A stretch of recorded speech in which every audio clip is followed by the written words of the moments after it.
Hello everyone, welcome to OP Ordinary Padhai. As we all know that term 1 is over, now it's time for the term 2. Okay, so we are going to start a new chapter of mathematics. आज हम लोग class 9 mathematics का एक important chapter start करने वाले हैं, that is probability, क्योंकि ये टर्म 2 के सिलेबस में भी है. ओके तो आज हम लोग का एक नया चैप्टर स्टार्ट होने वाला है जिसका नाम है probability. Okay first of all पहले ये तो पता होना चाहिए ना कि होता क्या है प्रोबेबिलिटी. तो प्रोबेबिलिटी कहने का मतलब होता है चांस. प्रोबेबिलिटी मीन्स होता है चांस. यहाँ लिखा हुआ ना, प्रोबेबिलिटी मीन्स चांस और डाउट और पॉसिबिलिटी. मतलब ये कहता है कि प्रोबेबिलिटी एक तरह का चांस है, एक तरह का डाउट है, श्योरिटी नहीं होता है प्रोबेबिलिटी में. मतलब जैसे एग्जांपल अगर बोला जाए तो आज बारिश होगा, ये क्या है, ये प्रोबेबिलिटी है. इसमें डाउट है, क्या कंफर्म आज बारिश होगा? नहीं ना. यही बात है. तो कहता है कि हमेशा प्रोबेबिलिटी एक डाउट क्रिएट करता है, एक चांस क्रिएट करता है, एक पॉसिबिलिटी क्रिएट करता है. मतलब ऐसा होने का चांस है, बट श्योर ये इवेंट होगा ही होगा, आज बारिश होगा ही होगा, ये कंफर्म नहीं है. जैसे कि कभी आप लोगों ने न्यूज़ में भी सुना होगा. न्यूज़ में क्या बोलते हैं कि आज बारिश होने की संभावना है, ये नहीं बोलते कि आज कंफर्म होगा ही. ओके तो प्रोबेबिलिटी मतलब होता है चांस, डाउट और पॉसिबिलिटी. क्लियर? वही यहाँ मैंने लिखा है. प्रोबेबिलिटी मीन्स चांस और डाउट और possibility. Okay now there are some terms related to probability. आप लोगों को प्रोबेबिलिटी से रिलेटेड कुछ टर्म्स पढ़ने, मैंने यहाँ लिख रखा है some terms related to probability. Okay what are the term? First one is experiment. What is experiment? तो एक्सपेरिमेंट लिखा हुआ है an operation which can produce some well defined outcomes is called experiment. कहने का मतलब ये है कि ऐसा कोई भी काम, ऑपरेशन मतलब ऐसा कोई भी ऑपरेशन, ऐसा कोई भी काम जिसमें क्या हो ना कि वेल डिफाइन, मतलब श्योरिटी वाला रिजल्ट पॉसिबल हो कि हाँ भाई यही आएगा, उसको बोलते हैं एक्सपेरिमेंट. ओके एक्सपेरिमेंट कहने का मतलब ये है ना कि एक्सपेरिमेंट ये बोल रहा है कि एक ऐसा ऑपरेशन जो एक वेल डिफाइन आउटकम्स मतलब क्या होता है, रिजल्ट, एक रिजल्ट दे, एक वेल डिफाइन रिजल्ट दे, उसको हम लोग एक्सपेरिमेंट कहते हैं. ओके नाउ इवेंट क्या होता है? देखो मतलब बोलता है ना कि हर एक रिजल्ट, आउटकम्स मतलब क्या होता है, रिजल्ट. मतलब कि अगर हम एक कॉइन को टॉस करें तो या तो हेड आएगा या तो टेल आएगा. हम लोगों को पता है क्रिकेट में, तो क्रिकेट तो सबने खेला है ना यार. तो सबसे पहले टॉस ही होता है. तो टॉस में क्या होता है, एक या तो हेड आएगा तो टेल आएगा, ये तो पॉसिबिलिटी है. तो देखो हेड आएगा तो भी इवेंट कहलाएगा, टेल आएगा तो भी इवेंट कहलाएगा, क्योंकि हेड भी उस एक्सपेरिमेंट का रिजल्ट ही है और टेल भी उस इवेंट का रिजल्ट ही है. तो हर एक आउटकम्स मतलब हर एक रिजल्ट क्या कहलाता है, इवेंट कहलाता है. ओके नाउ ट्रायल क्या कहता है कि trial means performing a random experiment.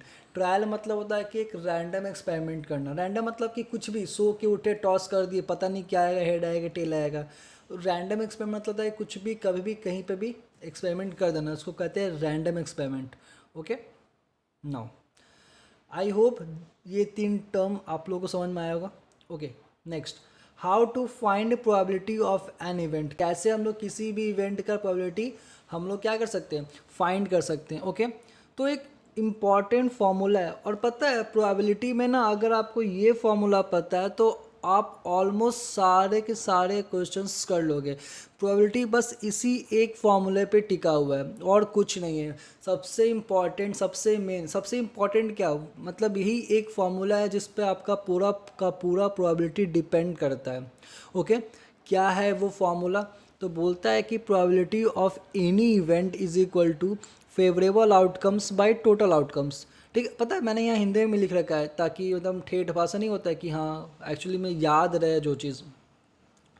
तो देखो फेवरेबल आउटकम्स मतलब क्या हुआ कि मतलब फेवरेबल मतलब क्या, हमको क्या चाहिए ही ना, हम लोगों को क्या चाहिए, bye total outcomes, by total result कितना है उसमें से मेरा कितना है फेवरेबल, इसी को कहते हैं probability of any event.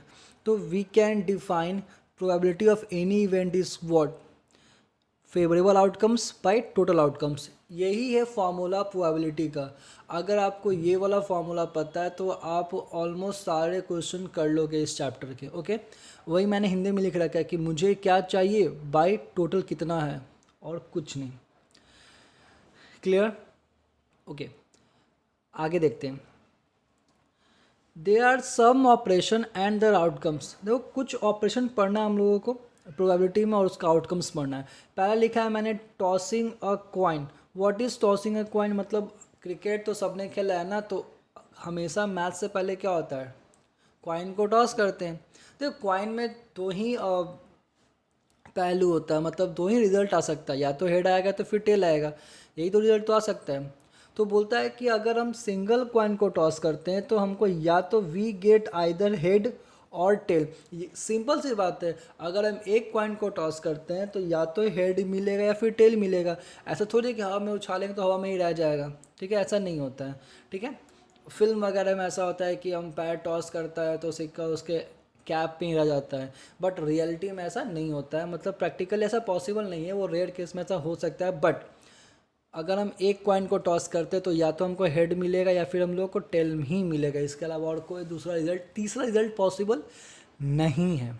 Okay, now tossing two coin. अगर हम लोग दो कॉइन को टॉस करते हैं तो क्या होता है, तो दो कॉइन को टॉस करने पे क्या होता है, हम या तो हम लोगों को दो हेड मिलेगा या तो दो टेल मिलेगा। दो हेड, वन हेड और zero head, two tails, one tail और ज़ीरो टेल। मतलब कहने का मतलब क्या ना कि अगर आपके पास दो हेड आएगा तो टेल नहीं आएगा एक भी, एक हेड एक टेल पॉसिबल है। अगर एक भी हेड नहीं आया तो पक्का दो टेल आएगा। तो ये कब पॉसिबल है, ये पॉसिबल तब है जब आप दो कॉइन को टॉस करोगे। तो सिंगल कॉइन में तो कोई दिक्कत नहीं है। सिंगल कॉइन में क्या होगा ना कि आपको बस या तो हेड आएगा या फिर टेल आएगा, बट अगर आप दो कॉइन को टॉस करोगे तो पॉसिबिलिटी ज़्यादा है आने का। या तो दो हेड आ सकता है, दो टेल आ सकता है, एक हेड और एक टेल आ सकता है, या फिर ज़ीरो हेड और दो टेल आ जाए। पॉसिबिलिटी तो इसमें है ना बहुत सारा। नाउ नेक्स्ट, थ्रोइंग अ डाइस। यहाँ लिखा है मैंने थ्रोइंग अ डाइस, मतलब डाइस तो पता सबको पता है क्योंकि लूडो सबने खेला होगा। लूडो में जो पासा होता है उसको डाइस कहते हैं, और डाइस में एक से लेके 6 नंबर तक मार्क किया हुआ रहता है। तो बोलता है कि थ्रोइंग अ डाइस, तो अगर हम लोग एक डाइस को थ्रो करते हैं ना तो पॉसिबल आउटकम्स क्या हो सकता है। तो अगर हम लोग एक डाइस को थ्रो करते हैं तो पॉसिबल आउटकम्स कितना हो सकता है, 1 2 3 4 5 एंड 6। क्या इसके अलावा और दूसरा कोई आउटकम्स पॉसिबल है? नहीं, इसके अलावा और कोई दूसरा आउटकम्स पॉसिबल ही नहीं है, क्योंकि 7 8 तो होता ही नहीं है। तो अगर आप एक कॉइन को टॉस करते हो तो आपको हेड या और टेल मिल सकता है। दो कॉइन को टॉस करोगे तो दो हेड एक टेल, या फिर दो टेल, या फिर ये मिल सकता है। अगर आप एक डाइस को थ्रो करते हो तो डाइस को थ्रो करने में आपको या तो 1 मिलेगा, 2 मिलेगा, 3 4 5 या तो 6 मिल सकता है। ओके,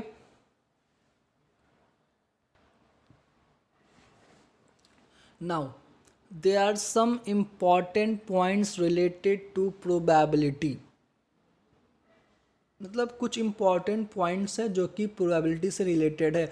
आपको ये 5 पॉइंट मैंने यहाँ लिख रखा है, आपको ये पांचों पॉइंट्स पता होना चाहिए जो कि आपके न्यूमेरिकल सॉल्व करने में काफ़ी मदद करेंगे। Okay, these are the most 5 important points of this chapter. Okay, now what is the first point? First point is that value of probability lies from 0 to 1। मतलब ये कहता है ना कि कोई भी इवेंट हो, इवेंट आपके पास कोई भी हो, उसका प्रोबेबिलिटी 0 से 1 लाई करता है। जैसे कि यहाँ लिखा रखा है मैंने, probability of any event lies between 0 to 1। 0 भी हो सकता है और 1 भी हो सकता है। किसी भी इवेंट का प्रोबेबिलिटी 0 से कम हो ही नहीं सकता है और 1 से ज़्यादा हो ही नहीं सकता है। तो हमेशा 0 और 1 के बीच में ही लाई करेगा, और किसी भी इवेंट का प्रोबेबिलिटी 0 भी हो सकता है और 1 भी हो सकता है। ओके, चलो नेक्स्ट, प्रोबेबिलिटी ऑफ इवेंट 0। मतलब किसी भी इवेंट का प्रोबेबिलिटी अगर 0 हो गया तो उसको कहते हैं इम्पॉसिबल इवेंट। ओके, किसी भी इवेंट का प्रोबेबिलिटी अगर 0 हो गया तो उसको हम लोग बोलते हैं impossible event. Next, probability of any event is equal to 1, then it is called sure event. मतलब अगर किसी भी इवेंट का प्रोबेबिलिटी अगर 1 हो गया तो वो कहलाता है श्योर इवेंट. ओके, किसी भी प्रोबेबिलिटी का अगर किसी भी इवेंट का प्रोबेबिलिटी अगर 1 हो गया तो वो कहलाता है sure event. Okay, next point, probability of E plus probability of not is equal to 1. मतलब कहता है ना कि किसी भी इवेंट का प्रोबेबिलिटी होने का प्लस किसी भी इवेंट के प्रोबेबिलिटी ना होने का सम हमेशा 1 होता है. फॉर एग्जांपल, अगर हम बोल देते हैं कि probability of any event is 0.56, okay, then what is the probability of not happening the event E. तो मतलब बोलता है कि अगर होने का चांस इतना है तो नहीं होने का चांस कितना है. तो हम लोगों ने पढ़ा है कि probability of event happening plus probability of event not happening is equal to 1 होता है. ये दिया हुआ 0.56 plus not happening the E is equal to 1. तो probability of not happening the E कितना हो जाएगा, 1 माइनस 0.56. ओके,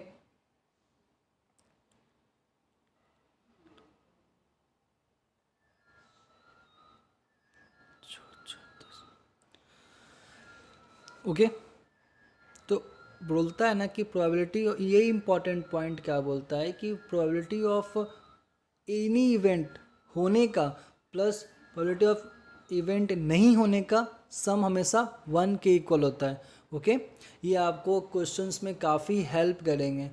मैं बार बार कह रहा हूँ कि ये सारे इंपॉर्टेंट पॉइंट्स हर एक प्रॉब्लम में आपको हेल्प करेंगे. बिना इसके आप न्यूमेरिकल सॉल्व करने आपको प्रॉब्लम हो सकता है.